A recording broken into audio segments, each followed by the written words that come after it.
Hello everyone, welcome to this lecture on engineering physics. So last वाले lecture में हमने देखा था कि कैसे हम मैक्सवेल की तीन इक्वेशन डिराइव की थी हमने of the differential form.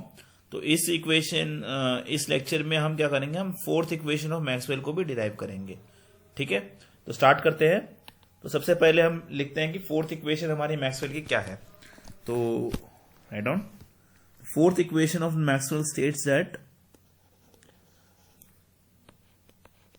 curl of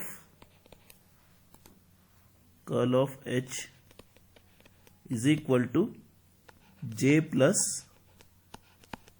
plus डाउ over T D by dow t. ठीक है, तो अब हमें इस इक्वेशन को प्रूव करना है। ठीक है, तो शुरुआत हम कहां से करेंगे। देखो, मैंने पिछले लेक्चर्स में बताया था कि जो लास्ट इक्वेशन है वो क्या रिप्रेजेंट करती है, एम्पियर सेकेंडल लॉ को रिप्रेजेंट करती है। ठीक है, तो हालांकि हमने वहां पे लिखा था modified law of Ampere circuital law. तो मॉडिफाइड क्यों कहा जाता है वो अब हम इस इक्वेशन को डिराइव करते करते देखेंगे कि क्यों इसे मॉडिफाइड लॉ कहा जाता है, मैक्सवेल ने इसे क्यों मॉडिफाई किया था। ठीक है, तो सबसे पहले हम नॉर्मल एम्पियर सेकेंडल लॉ से स्टार्ट करेंगे। एम्पियर सेकेंडल लॉ क्या कहता है कि अगर आप लाइन इंटीग्रल लोगे मैग्नेटिक फील्ड डेंसिटी का over element d l, that will be equal to mu naught times I. ठीक है, तो इसको हम मैथमेटिकली एम्पियर सेकेंडल लॉ को कैसे लिखेंगे, according to Ampere circuital law, according to Ampere's circuital law,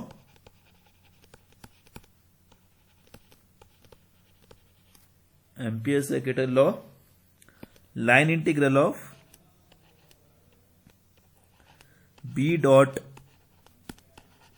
DL is equal to mu naught times I. ठीक है, म्यू नॉट टाइम्स आई।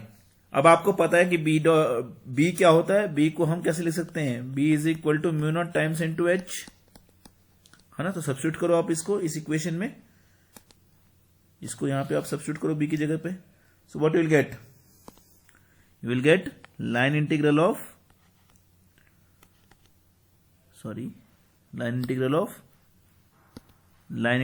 म्यू नॉट इंटू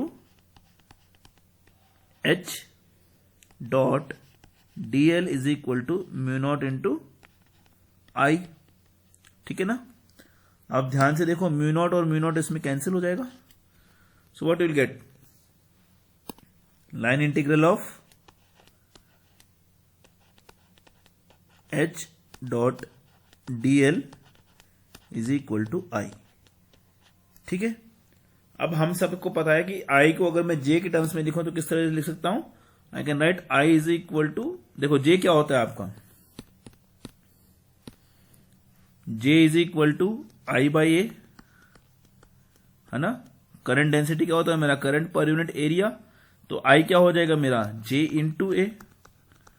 तो अगर मैं किसी एक सरफेस पे मान के चलूं डीएस, तो आई मेरा ये हो सकता है surface integral J dot DS, में इसको लिख सकता हूं। ठीक है, तो आई की जगह पे हम क्या लिखेंगे, surface integral J dot DS. तो ठीक है, तो इसको आप इस इक्वेशन में सब्स्टिट्यूट करो आई की जगह पे। So what you will get, tell me, you will get line integral of h dot dl is equal to surface integral j dot ds। ठीक है, अब आप यहां पे ध्यान से देख सकते हो कि एक तरफ है मेरा लाइन इंटीग्रल, दूसरी तरफ है मेरा सरफेस इंटीग्रल। तो दोनों या तो लाइन इंटीग्रल होने चाहिए या तो सरफेस इंटीग्रल होने चाहिए, जैसा कि हमने प्रीवियस डेरिवेशंस में किया था। तो लाइन इंटीग्रल को सरफेस इंटीग्रल में करने के लिए मैं क्या मेथड यूज करूंगा, I will apply Stokes theorem, apply Stokes curl theorem, Stokes curl theorem. ठीक है, उसको अप्लाई करेंगे तो मेरा लाइन इंटीग्रल किस में कन्वर्ट हो जाएगा, सरफेस इंटीग्रल में कन्वर्ट हो जाएगा। So what I will get, surface integral curl of H dot ds is equal to surface integral j dot ds। ठीक है, अब आप इसको लेफ्ट साइड में लेके जाओ, इसको आप लेफ्ट साइड में लेके जाओ, what will gate,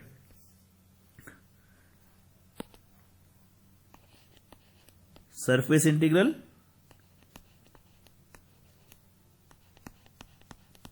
curl of H minus जे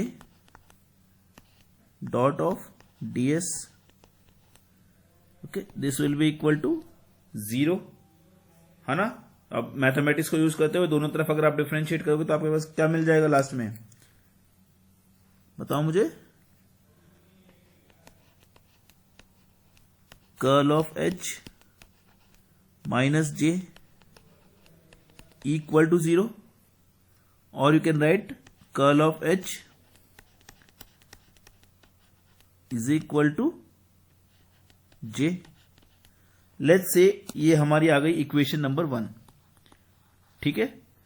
तो अब मैक्सवेल ने एक कॉन्सेप्ट और निकाला था जिसका नाम दिया था उसने Maxwell continuity equation, Maxwell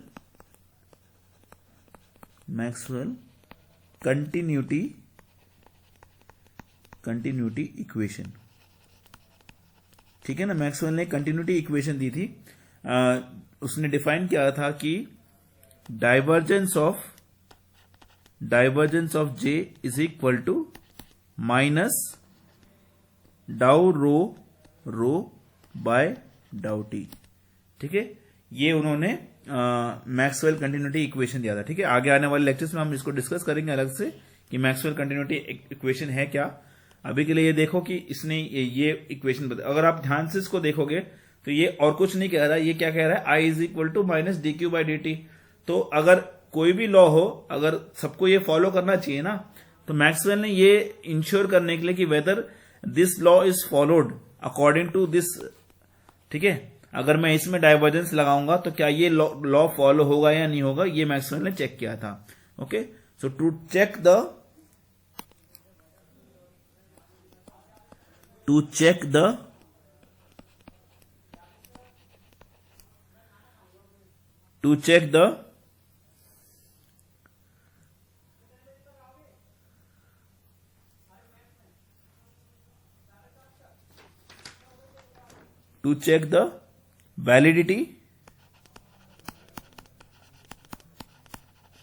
validity of equation 1,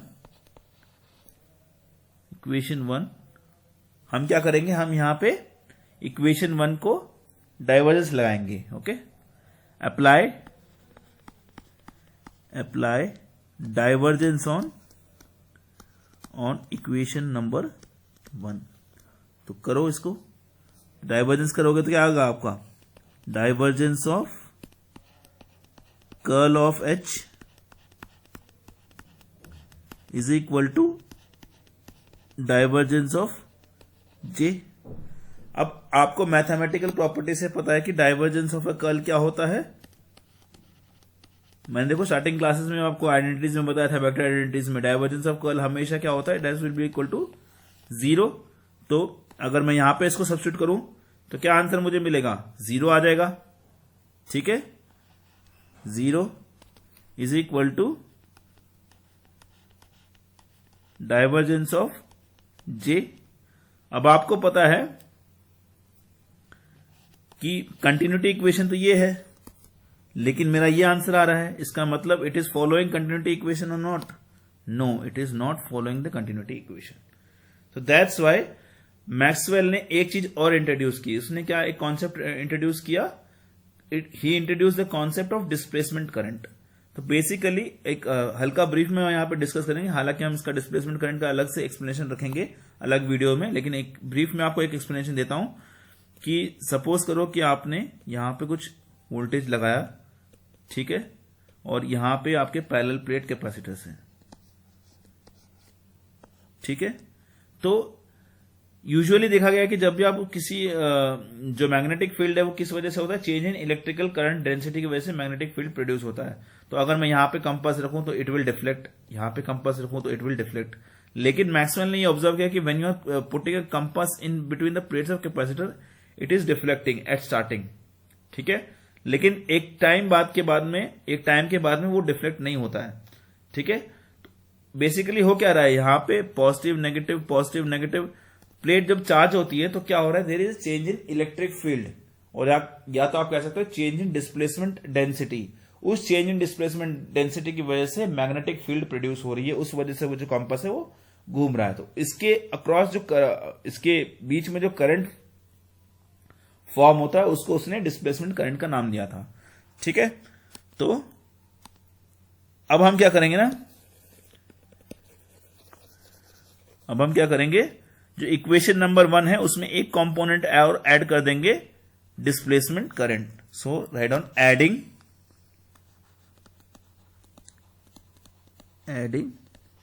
displacement current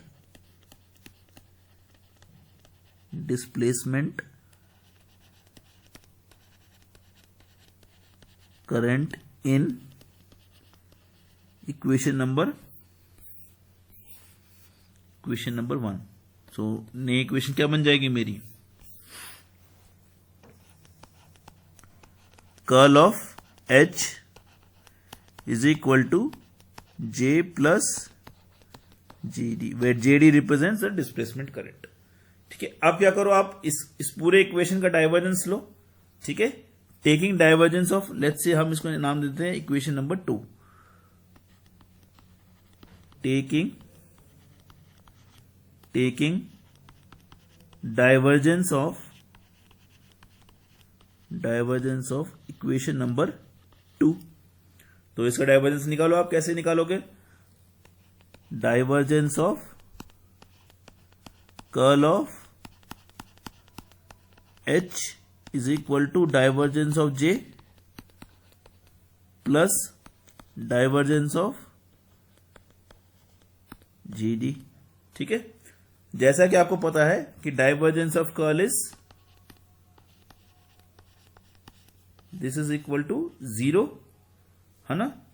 so from this you can write down 0 is equal to divergence of J plus divergence of JD। ठीक है, इससे आप क्या लिख सकते हो, divergence of JD is equal to minus of divergence of J। ठीक है, अब आपको पता है minus of divergence of J according to continuity equation क्या है, माइनस ऑफ डाउ रो बाय डाउ टी। ठीक है, देखो अभी अपने आप कंटिन्यूटी इक्वेशन देखी थी ना हमने, यहाँ पे ये देखो divergence of J is equal to minus dow rho bye dow t. तो इसी को हमने यहां पे सब्स्टिट्यूट कर दिया है। तो you can write down this from continuity equation, from continuity equation. ठीक है, तो ये आ जाएगा मेरा, अभी इसको अगर हम लिखूं तो क्या आएगा, divergence of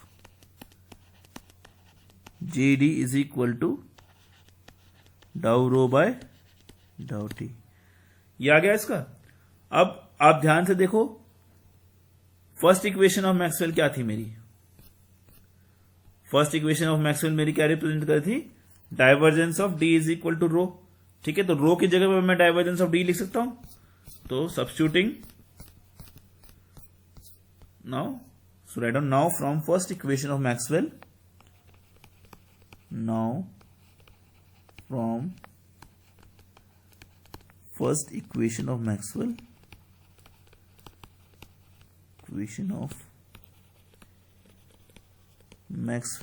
we have divergence of D is equal to rho। तो जहां पे रो है मेरा वहां पे इसको सब्स्टिट्यूट करो आप, डाइवर्जेंस ऑफ D को।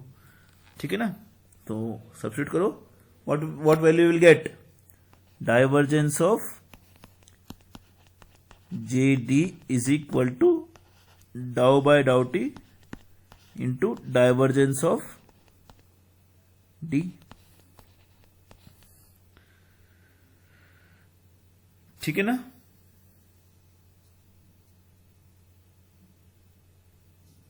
यस। तो अब मैथमेटिकली इन दोनों का डाइवर्जेंस हट जाएगा and what I will get, JD is equal to dow D by dow T.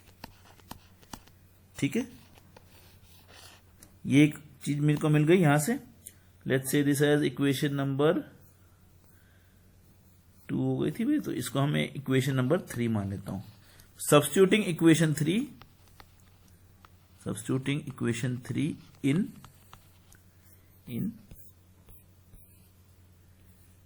Equation number 2, तो क्या आ जाएगा मेरा, कर्ल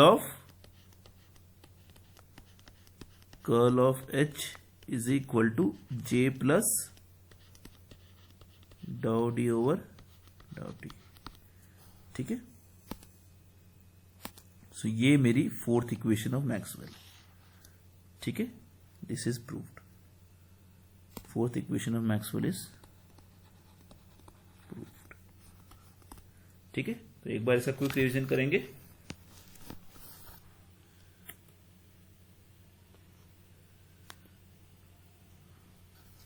तो fourth equation of Maxwell basically क्या कहते हैं कि curl of H is equal to J plus dow D by dow t. तो हमने कहां से स्टार्ट करना है, हमें पता है कि एम्पेयर सेकेंड लॉ के हिसाब से क्या होता है, the line integral of magnetic field density over an element dl is mu naught times the current enclosed. Okay, this could be mathematically represented as line integral of b dot dl is equal to mu naught times I.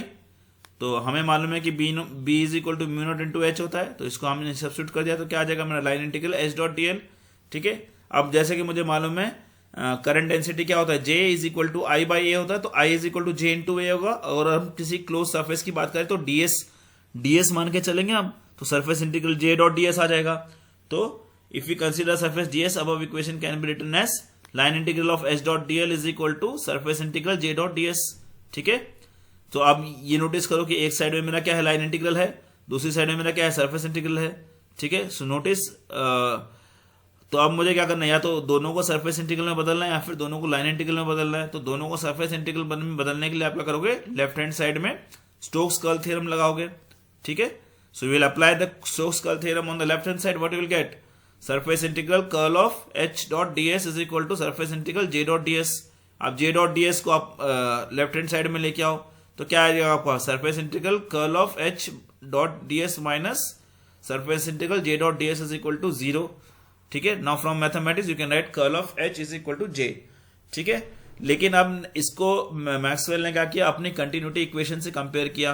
तो उसकी continuity equation क्या थी, divergence of J is equal to minus d rho by dt। तो इस equation की validity check करने के लिए हमें क्या करना पड़ेगा, इसका डाइवर्जेंस लेना पड़ेगा। तो taking the divergence of equation number 1, what you will get, divergence of curl of H is equal to divergence of J। अब आपको पता है मैथमेटिक्स से कि डाइवर्जेंस ऑफ कर्ल क्या होता है, 0 होता है। तो जब मेरा डाइवर्जेंस ऑफ J है यहां पे क्या आ जाएगा, 0 आ जाएगा, जो कि कंटिन्यूटी इक्वेशन को फॉलो नहीं कर रहा, क्योंकि कंटिन्यूटी इक्वेशन तो क्या कर रही है, it should be minus d rho by dt, है ना। तो देयरफॉर मैक्सवेल ने कौन सा कॉन्सेप्ट ऐड किया, इसके बाद डिस्प्लेसमेंट करंट का कॉन्सेप्ट ऐड किया। तो जो इक्वेशन थी उसमें उसने J प्लस JD कर दिया। JD वहां पे क्या रिप्रेजेंट कर रहा है, डिस्प्लेसमेंट करंट डेंसिटी। ठीक है, नाउ अब इसका डाइवर्जेंस लिया दोनों तरफ में, तो क्या आ जाएगा आपस में, divergence of curl of H is equal to divergence of J plus divergence of JD। अब आपको अगेन पता है डाइवर्जेंस ऑफ कर्ल क्या होता है, 0 होता है। तो divergence of J plus divergence of JD is equal to 0। ठीक है, इसको जब हम रीअरेंज करेंगे तो हमें क्या मिलेगा, divergence of JD is equal to minus divergence of J। ठीक है, आपको पता है कंटिन्यूटी इक्वेशन से divergence of J is nothing but minus d rho by dt, minus और माइनस प्लस हो जाएगा। Therefore divergence of JD is equal to d dow rho bye dow t. अब आपको फर्स्ट इक्वेशन से पता है कि divergence of D is equal to rho, therefore यहां पे क्या आ जाएगा, रो की जगह पे आप डाइवर्जेंस ऑफ डी लिख दोगे तो ये आ जाएगा आपका। अब यहां से डाइवर्जेंस और डाइवर्जेंस कैंसिल हो जाएगा, तो JD will be equal to dow D by dow t. अब इसको सब्स्टिट्यूट कर दोगे इक्वेशन में तो आपको मैक्सवेल की फोर्थ इक्वेशन मिल जाएगी, जो कि क्या है, curl of H is equal to J plus dow D by dow t. तो fourth equation of Maxwell is proved. ठीक है, so this was for this lecture. Thank you.